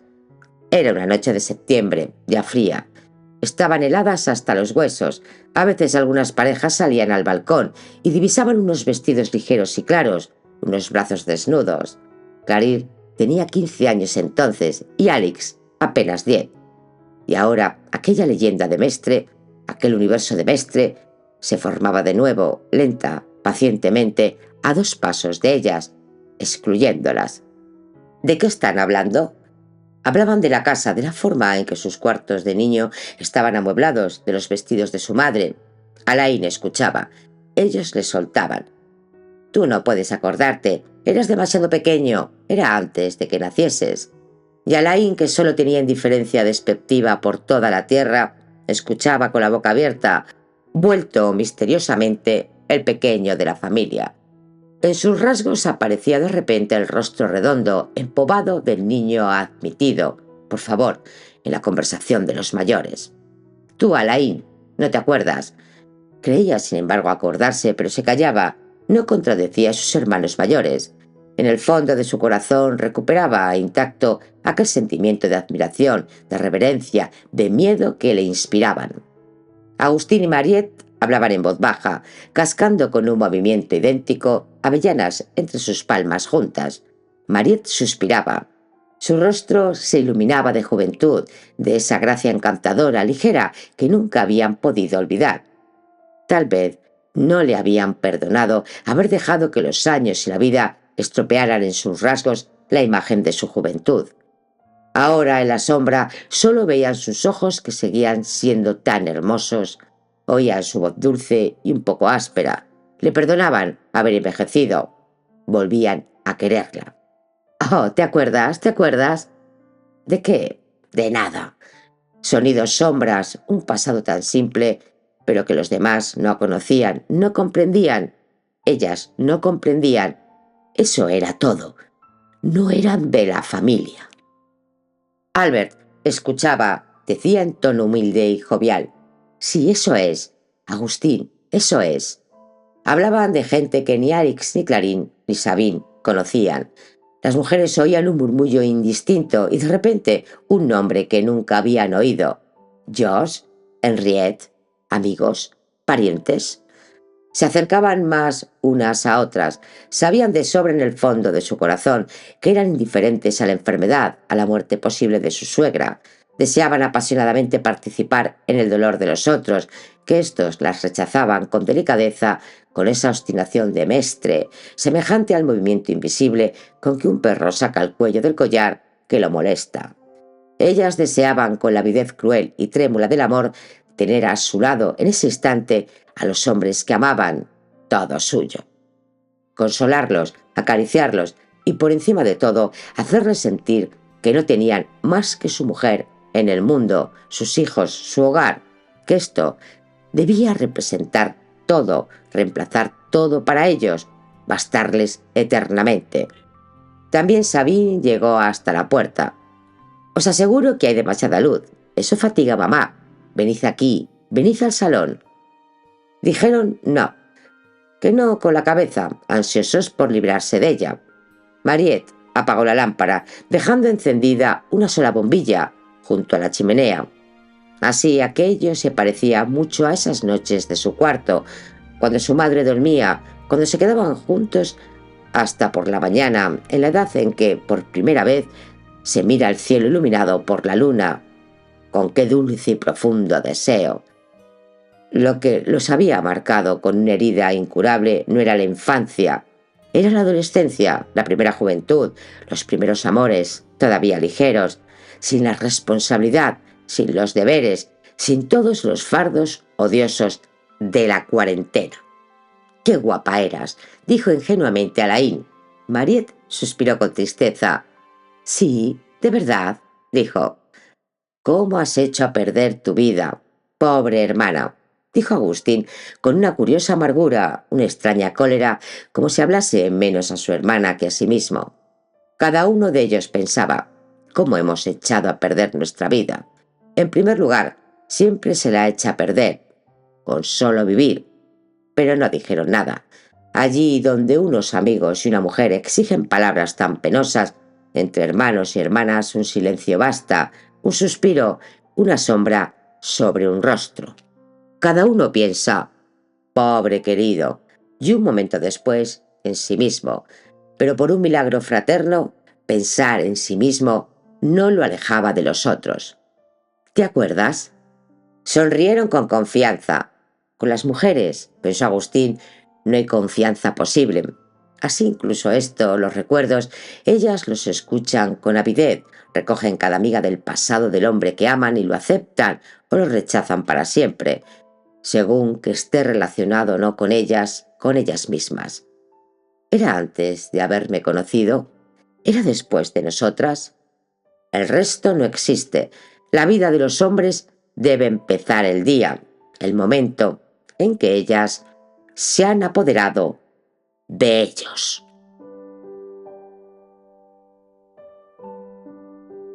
Capítulo 3. La noche transcurría con extremada lentitud. La madre parecía dormir. Ya no tenía fuerzas para levantar la cabeza. Quiso beber, pero ante la idea que tenía que llamar, separar los labios, hacer el esfuerzo de aspirar el agua, no se sintió con fuerzas. Era muy tarde. Abrió los ojos. Vio brillar con estupor los barrotes de cobre de la cama, iluminados por la lámpara. El dolor había cesado. Sentía una indiferencia profunda. No se preocupaba de su enfermedad. Ya no pensaba en los hijos. Descansaba. Había olvidado los rostros de sus nueras y la vida desgraciada de Alain. Contemplaba cada objeto uno por uno y le parecía que trataba de recuperar un recuerdo que se le escapaba. Su pulso bajaba. La monja hizo calentar unos recipientes de agua hirviendo y preparó las ampollas de aceite alcanforado. Mariette vino a ayudar a sus cuñadas. Cuando volvió, dijo con voz temblorosa: «Está muy débil». Consternados, ellos entraron en el dormitorio y rodearon la cama. La monja los despidió. «Aquí hay demasiada gente». Las lágrimas corrían por el rostro de Mariette. Agustín suspiró. «Pobre hija, lo más duro será para ti». «Estoy sola», murmuró ella. «Sí», dijo dulcemente Alain, «pero todos nosotros... Venga». Agustín pensó con una especie de irritación fascinada. «¿Cómo me comprende este animal? Siempre me ha comprendido mejor que yo mismo». «No soy infeliz con Sabine», dijo tímidamente Albert, «pero los niños... ¡Ay, los niños!». Dejó traslucir por fin su rencor, su amor, su cólera. Los niños, todo lo que se hace por ellos, todo lo que se les da a cambio, las esperanzas de que un día, cuando uno esté a punto de morir, estén como nosotros aquí, como nosotros, tristes sí, afligidos sí, pero... Se callaron, miraron con profunda compasión la cara de la madre, apenas visible en la sombra. Había gemido, suspirado, rechazado la inyección. Ahora estaba tranquila y unas manos atentas habían alejado la lámpara. «Sí», dijo Agustín, «no es gran cosa, pero ya es algo, ¿verdad? Ya es algo». «Imagino que ahora no nos veremos muy a menudo», dijo de repente Albert. «Es una lástima. Querría deciros, a pesar de todo, somos hermanos, nos queremos. Tendríamos que vernos de vez en cuando, ¿no?» «Pues claro, querido, por supuesto, querido», dijo Agustín con una voz casi tierna. «Es una pena, ¿sabes?, que no haya motivos de odio entre nosotros. Nada cimenta más una familia que esos odios vigorosos que anidan en los hermanos unos contra otros por un campo o por un viñedo. Entre nosotros no hay ni siquiera eso. Solo queda una irritación particular, muy fraternal. Los suspiros de Albert, tu mal humor, Alain, el movimiento de tus labios irónico y distraído que me da ganas de abofetearte», dijo Alain. Los dos sonrieron. «Sin embargo», dijo Mariette, «estuvimos tan unidos, fuimos tan amigos, luego llegó el amor y todo se acabó». «No es tanto el amor», dijo Agustín, «como el matrimonio. En el matrimonio, no en el amor, que solo es una unión momentánea, excepcional y sin real importancia. Pero en el matrimonio siempre hay un violento antagonismo de dos grupos humanos que se enfrentan. Dos sangres extrañas, enemigas, que luchan hasta que una vence. Y a nosotros, mi pobre querido Alain, nos han tumbado en la lona con una facilidad». «Te ríes», dijo Alain en voz baja. «Tú, por supuesto, no sabes. Pero, ¿cuándo no se ama? Tu mujer te quiere». «Y yo no la quiero», dijo Alain con una extraña desesperación. «No es culpa mía. El amor no hace nacer el amor, o al menos, y esto es lo terrible, no hace nacer más que una ilusión, un sucedáneo de amor». «Sí», dijo Agustín dulcemente, como a pesar suyo. Despertarse y ver dormir en la propia cama a una mujer de la que en el primer momento uno se pregunta «¿qué hace ella aquí?». Durante años he sentido esto, durante años. «Sentir», dijo Agustín, «sentir un abatimiento sin igual ante la idea de volver a casa por la noche. No respirar libremente más que lejos de ella. Sí. Sentirse cruel, sentirse falso, malvado, hipócrita y no poder hacer nada, nada. A nadie en el mundo podría hablarle así. Me daría vergüenza. Pero vosotros debéis comprenderme. Nunca habéis sabido por qué me casé con Alix. No. Estaba enamorado de una mujer. Poco importa cómo se llamaba. Murió. Tú, Agustín, te habías casado con Claire. Alix vivía con vosotros. La veía constantemente. Ella me amaba, yo lo sabía, y eso despertaba en mí una emoción agradecida. Una mujer que quiere hacerse amar es una fuerza temible. Ese rostro siempre levantado hacia vosotros, la ansiedad de esa mirada, ese deseo tan fijo y tan ardiente, la sensación de poder ilimitado que eso os da, creí que eso podía sustituir al amor. «Lo sustituye», dijo Albert. «A veces», murmuró Agustín. «Sí, pero entonces se necesita que los dos sean razonables, pacíficos, que estén decepcionados, resignados como tú y tu mujer. dijo bruscamente Albert, volviéndose hacia Agustín, que se estremeció y no respondió nada. Pero allí donde uno de los dos siga amando, siga sufriendo, y donde el otro no pueda hacer otra cosa que mirar, amar y sufrir, es el infierno. Hay años en los que solo pienso en marcharme, en los que solo sueño con abandonarla. Años, ¿comprendéis? Pero no puedo dejarlas en la calle, solo me tienen a mí. Si por lo menos la hiciera feliz, pero sería 100 veces, 1000 veces más feliz si yo estuviera lejos. Si pudierais, si os atrevierais a ayudarme. Hemos crecido juntos y nuestro destino es semejante. ¿Queréis acaso vengaros de mí? Alain, dijo Agustín levantando la cabeza, has mentido hace un momento. Esa mujer no está muerta. ¿Piensas reunirte con ella? Sí, está casada. Su marido se la lleva. Debo vivir con ella. Solo con ella he sido feliz. Me casé con Alix por despecho, por desesperación. Luego he vuelto a encontrarla. Ella, desde hace más de 8 años, es mi amante. Si tengo que quedarme aquí, jamás se lo perdonaré a Alix. Nuestra vida se volvería un infierno. Vosotros sois mis hermanos. Debéis quererme más allá de todo deber, de toda moral. Sí, sé que lo que os pido parece cruel, insensato. Abandonar a una mujer a la que no puedo reprochar nada. Abandonar a mis hijas. ¿Pero qué puedo hacer? Si para mí son extrañas, he intentado amarlas desesperadamente, sin conseguirlo. A la otra, la amo. Tiene un hijo mío. Mi vida está con ella. Reflexionad. Os pido un poco de dinero, Albert, y a ti, Agustín, que sufras los reproches de Clarín, que veas las lágrimas de Alix. Pero si me quedo, ¿qué ocurrirá? La desgracia para mi mujer y para mi amante, y para mí. Si mi sacrificio pudiera dar la felicidad a Alix, tal vez me sometería, aceptaría. Pero ¿qué pasará si me quedo? Más escenas, peleas sórdidas, repugnantes, sufrimiento para ella y para mí, y para las niñas de rebote. Las niñas, dijo Albert. ¿Las niñas?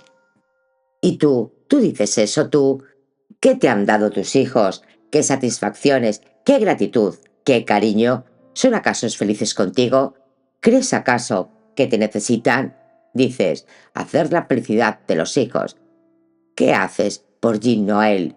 Y yo sé que sea de verdad bueno, de verdad útil. Lo querría sí, y con todo tu corazón, pero ¿qué puedes hacer por ellos? ¿Tus consejos? No los escuchan. ¿Tu experiencia? La desprecian. ¿Tu amistad? La rechazan. Las niñas no me necesitan. Tienen a su madre. La quieren. Se les parecen. Desde hace 8 años nunca me ha acostado una sola noche sin rogar a Dios en mi corazón que esa noche fuera la última. He esperado a que las niñas crecieran. He esperado un milagro. He esperado incluso la muerte de Alix, que me volvería libre. Si he soportado estos 8 años, solo ha sido porque la otra, esa mujer, estaba en Francia. No en París, en Francia.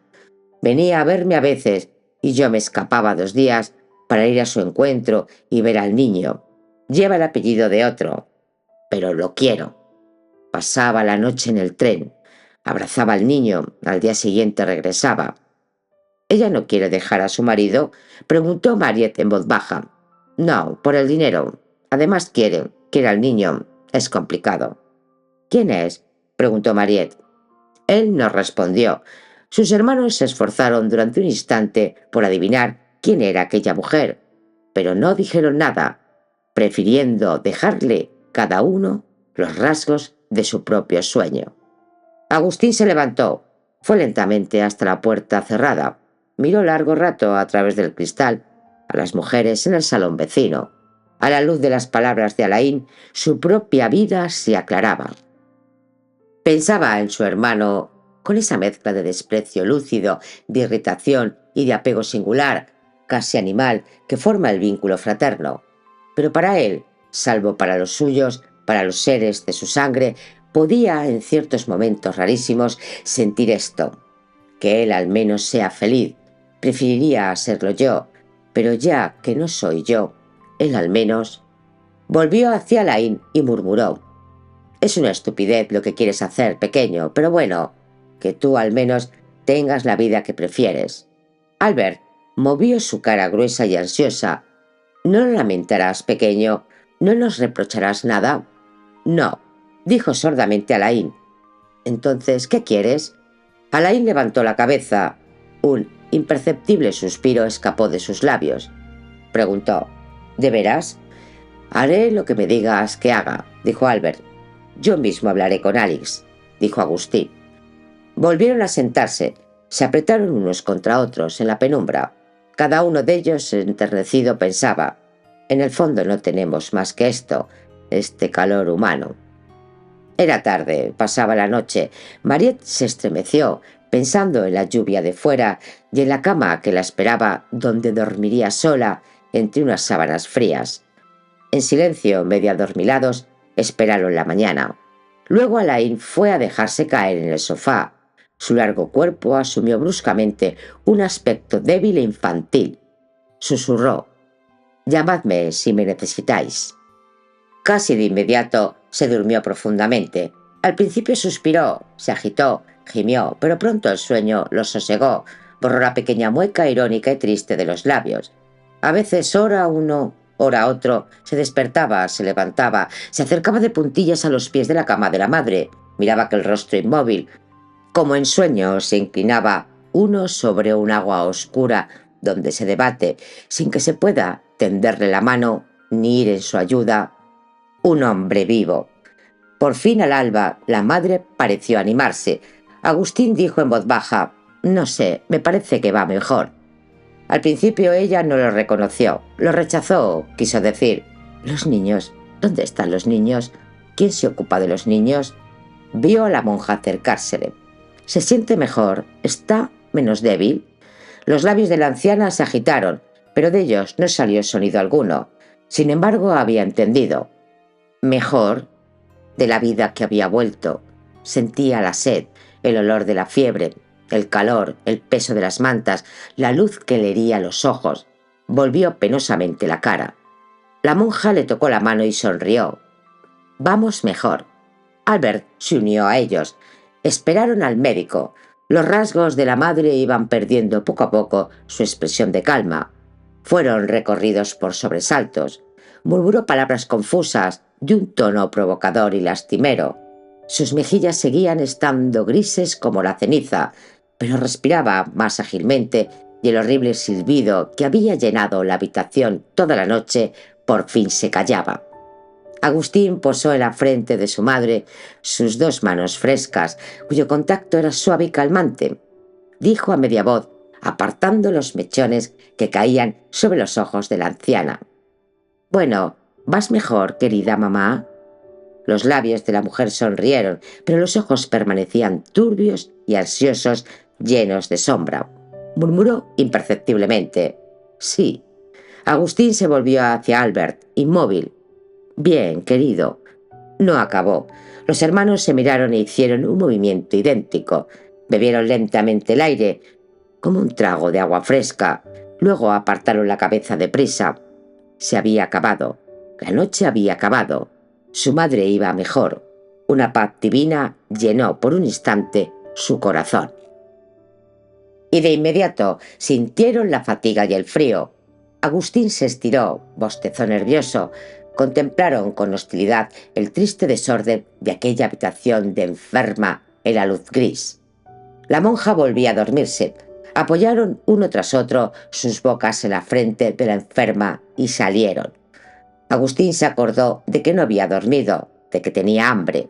Albert dijo, con un profundo suspiro, «Ah, ya está, ya está. Vaya noche. ¿Te vas a casa?» «Sí, estoy muerto. Un baño y a la cama». «Tienes suerte, animal», dijo Agustín sonriendo con un imperceptible esfuerzo. Alain parecía descansado. Él sí había dormido en aquel sofá duro, sin sábanas. Su rostro estaba pálido, pero liso y sosegado. «Es más joven que yo», pensó Agustín. «Enamorado, el muy imbécil. Ahora mamá tiene que dormir. Volveremos por la tarde». Bajaron juntos. Agustín se tambaleaba de cansancio. Hizo una seña con la mano a Alain y a Albert, que se alejaban, y subió a un taxi. Llovía, un viento áspero soplaba por los cristales bajados. Se detuvo en la Regence y bebió un café negro. Luego se hizo llevar a su despacho. Telefoneó a su casa. Clarín había vuelto y aún dormía. Poco a poco se sentía invadido por una profunda tristeza. Pensó en su madre. Murmuró con fervor: «Gracias a Dios». Pero sentía oprimido el corazón. ¿Quién podría dosificar, sin vergüenza y sin mentira, las porciones infinitesimales del cansancio, de irritación, de hastío que componen los amores más puros, los más tiernos? Pensó. En ese momento la fatiga física, de descontento interior, la curación de su madre, significaba para él algo más que una parte vulnerable de su corazón, que se volvía más frágil todavía, más dolorosa. En resumen, ¿de qué hay que alegrarse? Bonito regalo la vida. ¿Y qué le espera? Soportar toda aquella historia de Alain. Supongo que ella es feliz a la manera de la gente mayor, feliz de sabernos con buena salud y creernos felices, porque nos cree felices. Un pensamiento lo afligió. No puede seguir así. A su edad, una enfermedad grave no desaparece sin dejar secuelas. Estará débil. No puede seguir viviendo sola con Josephine. Lo mejor sería que Mariette fuese a vivir con ella. Lo mejor, lo más prudente, lo más económico. Y para las dos, lo más agradable, supongo. Sí, sería perfecto, se dijo con una sensación de alivio. Mentalmente tomó una nota. Hablarles esta noche. Sí, arreglar todo de la mejor manera. Que todo esté bien. Que todos sean felices. Luego olvidar el mayor tiempo posible todo lo que recordaba la familia. A mediodía volvió a casa. Claire estaba sentada en su cuarto y se peinaba. Le tendió su mejilla que él rozó con los labios. Ella dijo dulcemente: «Va mejor. ¿De veras va mejor? Cuesta creerlo. Estoy tan contenta, querido». «¿A qué hora os habéis ido esta madrugada?», preguntó él. Debían de ser las 4.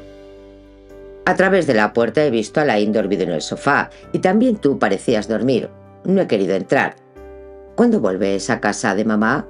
«En cuanto termine de almorzar». Comieron deprisa y casi en silencio. Agustín pensaba: «Aprovechemos esta paz frágil». Cuántos dramas, cuántas peleas iban a provocar la marcha de Alain. Todo lo que habrá que decir, todo lo que habrá que callar. Curioso cómo puede importar por encima de todo cobardemente aquella precaria paz conyugal. Todo lo que se puede sacrificar para no oír los reproches de las mujeres, para no ver sus lágrimas. Nunca he pedido gran cosa a la vida, pensó con una extraña y tierna compasión hacia sí mismo. Más bien, he pedido como todo el mundo, pero al no haber obtenido nada, o muy poco, me he conformado. La fortuna de ese gran imbécil de Albert, el amor de Alain, y yo, ¿qué tengo yo?», dijo de repente. Si Alain se marchase, ¿qué haría Alix? Se miraron con esa comprensión perfecta, silenciosa, que entre los esposos puede ser el único recuerdo, la única marca dejada por el amor. «Él no hará eso», murmuró ella.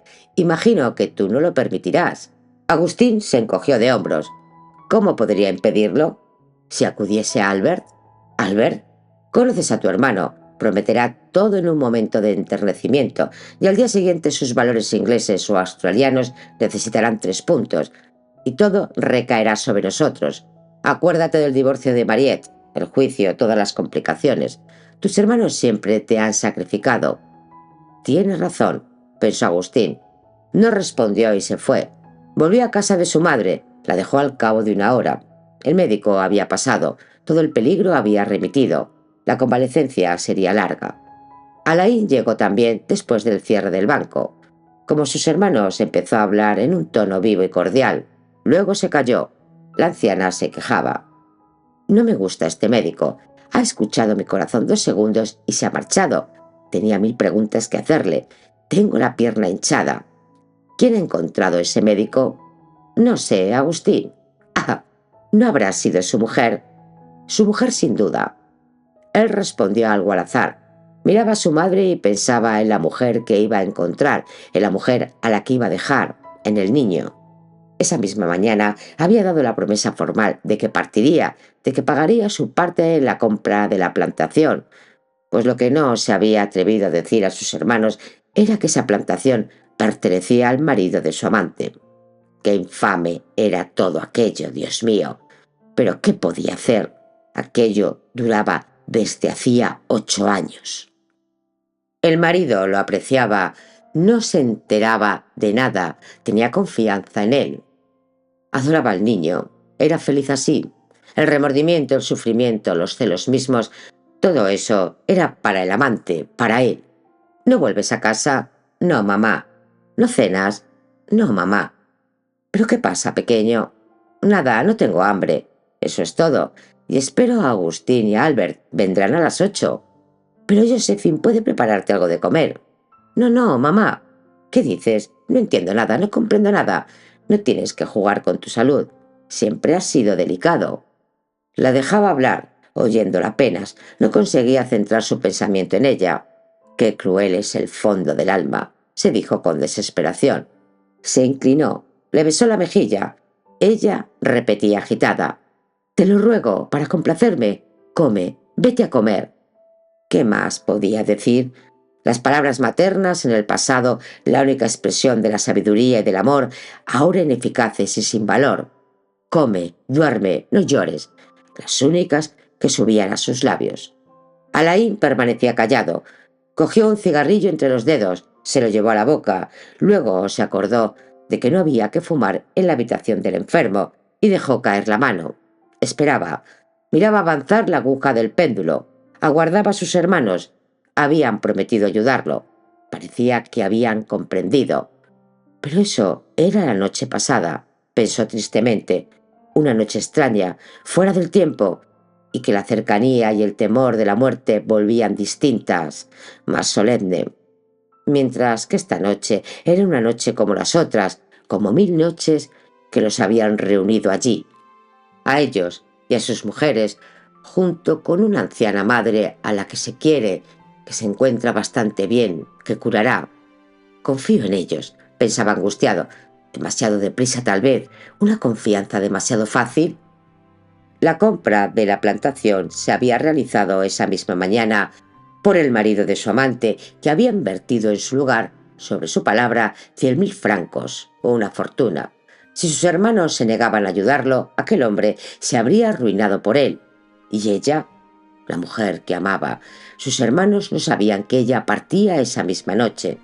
«Yo me voy», repitió mentalmente como un conjuro. Cumplan o no su promesa, me voy con ella y no volveré jamás, jamás volveré a ver a mi mujer. No puedo, no puedo más. Seguiré a Elizabeth hasta Marsella. Veré al niño una vez más. Todavía pasaré una hora con ella antes de la salida del barco y luego esperaré a que se haya ido. Esperaré hasta la noche. Esperaré que su calor, su perfume se hayan disipado en la habitación. Esperaré hasta la noche un milagro. Después cerré los ojos. El resto era fácil. Una bala de revólver, o todavía mejor, unas tabletas en un vaso de agua. Antes la muerte, disfrutar del sueño apacible sin pesadillas. Hace tanto tiempo que no había dormido tranquilamente. Siempre la imagen de aquellas dos mujeres, Alix y la otra, en la víspera y en el sueño. Dormir con un sueño profundo y dulce, eternamente. Hizo un movimiento, cayó la ceniza, miró a su alrededor temblando. Su madre, dejarla así, era un lazo más a desatar, y había tantos, y cada uno estaba tan fuertemente anudado a su corazón. Oyó la voz de sus hermanos detrás de la puerta. Se levantó. Entraron, Albert el primero, Agustín y Clark detrás de él. Besaron a su madre. Luego Claire dijo: «No hay que cansar a mamá». Se quedó sola en el salón con un libro. Como la víspera, los hombres y Mariette se instalaron en el comedor, protegidos por la puerta vidriera, cuidadosamente cerrada. «¿No ha venido Sabina?», preguntó Mariette. «No, está cansada, duerme». Agustín suspiró. «¿Qué vamos a hacer? Hay que tomar una decisión. Mamá ya no quiere enfermera». «Pero eso es de locos», dijo Mariette, mirándolos con inquietud, comprendiendo que estaban pensando en ella. «¿Conocéis a mamá?». La he contratado 3 días más. Además, esa enfermera no vale nada, murmuró Agustín irritado. ¿Quién la encontró? Yo, dijo Albert. Hay otras enfermeras en París, dijo Alain. Estaba de pie delante de la ventana, entre los pliegues de la cortina. Miraba caer la lluvia. No es esa la cuestión. Conocéis a mamá, lo repito. En cuanto se encuentre mejor, despedirá a la enfermera, cualquiera que sea. No puede quedarse sola con la criada que se acuesta en el cesto. Mamá está mayor, es frágil. Hace mucho que habría debido tener a uno de sus hijos a su lado. Imaginad una enfermedad más repentina, más brusca, un ataque, qué sé yo, o un simple catarro mal cuidado, en verano, cuando todos nos hemos ido. No debe quedarse sola. Esa es también mi opinión, dijo Alain. Miró con ternura el rostro de su madre, apenas visible en la penumbra. A la luz de la lámpara solo iluminaba sus cabellos blancos. «¿Esa es tu opinión?», murmuró Agustín. Pensaba, «A ti te importa un bledo, te marchas». Se encogió suavemente de hombros. Sería la opinión de cualquier ser razonable, pero ¿cómo arreglarlo? He pensado que tú, Mariette... No, dijo Mariette en voz baja. Miró a sus hermanos uno a uno. No puedo. Quiero a mamá de todo corazón, pero no puedo vivir con ella, os lo aseguro. No sabría ni cuidarla ni... Y en fin, tengo mi vida, como vosotros tenéis la vuestra. No poseo gran cosa, solo 2 habitaciones donde puedo estar sola. ¿Sola?, dijo Albert. Ella no respondió. Por último, dijo suavemente, «Tú, Albert, podrías encargarte de mamá fácilmente, me parece. Eres rico. En tu casa tienes más sitio del que se necesita». «Yo», dijo con amargura Albert. «Cierto, acogería a su madre con alegría, pero ¿por qué él, siempre él?» Agustín, después de todo, no estaba en la miseria. Se ganaba bien la vida. Su mujer vestía mejor que Sabina. Por lo menos habría podido proponer hacerse cargo de su madre. No hay cuidado. Él, siempre él, y nada de lo que hacía estaba bien hecho. Incluso la enfermera, como él la había elegido, no les gustaba. Sus hermanos eran exasperantes. Mariette lloraba. «Vamos», dijo Agustín irritado, «no llores. No hay en el mundo más insoportable que las lágrimas de las mujeres. Es tan mezquino». Mariette dijo a media voz, «Tal vez cuando Alain se haya ido, Alix y las pequeñas podrían venir a vivir aquí». «No», dijo Alain. «¿Por qué? Mamá y Alix no se quieren». «¿Cómo se puede no querer a mamá?», dijo Mariette. «Serían desgraciadas, os lo aseguro». «Es imposible. Pienso tanto en una como en otra». «¿Cuántos escrúpulos?», gruñó Albert. «Escuchad», dijo dulcemente Alain. «Ahora tenéis que pensar en mí. Tengo que saber si lo que me dijisteis ayer, lo que prometisteis ayer...». Agustín suspiró. «Aguarda un instante, querido. Hay que organizar lo de mamá. Es por lo menos igual de importante, ¿no?» «Es tarde, muy tarde», dijo Alain con una voz baja y extraña. «Quiero irme esta noche». Lo miraron estupefactos. «¿Te has vuelto loco, Alain?». No respondió. Aplastaba su cara contra el cristal. «Pero eso es imposible», dijo Agustín dulcemente. «Tú estás burlándote de nosotros, creo yo. Marcharte así para siempre y tu mujer y mamá». «Sí, mi mujer, mi madre, sé todo lo que vais a decirme. Pero la otra, que me aguarda, que me desespera, tengo que irme hoy, esta noche misma», repitió sordamente. «Me habéis prometido vuestra ayuda». «Escucha», dijo Agustín cansado. «Escucha que todo quede bien claro y que cada uno de nosotros diga lo que puede hacer por ti. Yo podría dar a tu mujer 1000 francos al mes, y te aseguro, pequeño, que para mí es una enormidad. No quiero recordarte que ya tenemos a mamá y a Mariette casi enteramente a nuestro cargo. No puedo despellejar a mi mujer. Que Albert se encargue del resto». «Me lo esperaba», dijo Albert. «¿Por qué yo, siempre yo y únicamente yo? Me harta, es injusto. Me repetís que soy rico y que vosotros... Pero ese dinero no es mío, es de mis hijos. Poseo un capital que debo asegurar la existencia de mis hijos. Y tengo una hija. Estoy obligado a dotarla, a asegurarle su futuro. Os quiero mucho a Alain. quiero mucho a mamá, pero los hijos deben tener prioridad sobre vosotros. Es mi deber. Alain es libre de no reconocer al suyo. Siempre he sido sacrificado ante vosotros dos. Os burlabais de mí, me encontrabais pesado, torpe, tonto, falto de inteligencia. ¿Y cómo sabíais utilizarme? Cuando nuestro padre murió, ¿no renuncié a mi herencia en favor de Mariette? También yo, dijo Agustín. Me parece que los lazos de sangre se cotizan bastante caro entre los de Mestre. No se trata solo de mi mujer, dijo Alain. He comprado, pidiendo dinero prestado a un amigo, mi parte de la plantación y debo pagar 100.000 francos. Tenéis que adelantarme ese dinero a cambio de todas las garantías que queráis pedirme. Albert gritó. «¿100.000 francos? Pero estás soñando. Y encima esta noche, encima ahora mismo. Eres ridículo. Me habíais prometido. Yo había prometido y estoy dispuesto a cumplir mi promesa, a entregar a tu mujer y a tus hijas cierta cantidad al mes, a condición de que sea en términos de absoluta igualdad con Agustín. Es una cuestión de dignidad, de principios. En cuanto al resto, ahora no puedo hacer nada. Olvidas que no estoy solo. Está mi mujer. El dinero es de mi mujer. Tengo que hablarle, conseguir su acuerdo, ver cómo conseguir ese dinero sin quitárselo a ella. Posee valores que no podemos negociar a pérdida, ni siquiera por ti, ni siquiera por complacerte. Si no me crees, ve a buscar a Sabina y... No voy a mendigar el dinero de Sabina. No grites, estás loco, dijo Albert, irritado. Agustín extendió la mano para hacerlos callar. Es a ti a quien me dirijo, a mi hermano, y no a un extraño. Alain, no olvides que tenemos a nuestro cargo a Mariette y a nuestra madre. Lo que te daremos, lo que te garantizamos a tu mujer, será fatalmente descontado de tu parte, ya bastante modesta. Alain, ¿no escuchas? Nada de esto te importa. ¿Aceptas arruinarlo todo, abandonar todo, sacrificar todo a tu capricho? Es mi vida lo que defiendo, dijo sordamente Alain. No dramatices, sigues teniendo la mentalidad de un chico de 20 años. Ya no tienes 20 años.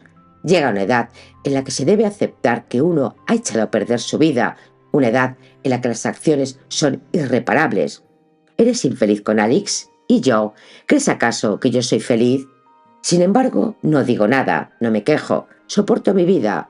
Me la he hecho yo. Tú, lo mismo, imítame. Te juro ante Dios, dijo Albert, que daré todo lo que tengo para salvarte de la muerte o de la miseria o del deshonor.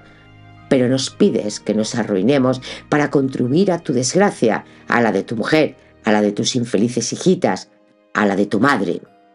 Estamos dispuestos a ayudarte, dijo Agustín en voz baja, pero en los límites de la razón y de la decencia, porque todavía hay un aspecto de la cuestión que olvidas. Mi mujer y Alix son hermanas. No puedo ponerme abiertamente de tu parte. Solo el tiempo y la paciencia pueden poner fin a una situación tan penosa. Ahora comprendo, murmuró Alain con una dolorosa sensación de humillación. Había llorado delante de sus hermanos, había implorado su ayuda, había creído en ellos implícitamente como en el pasado, pero todo era muy inútil.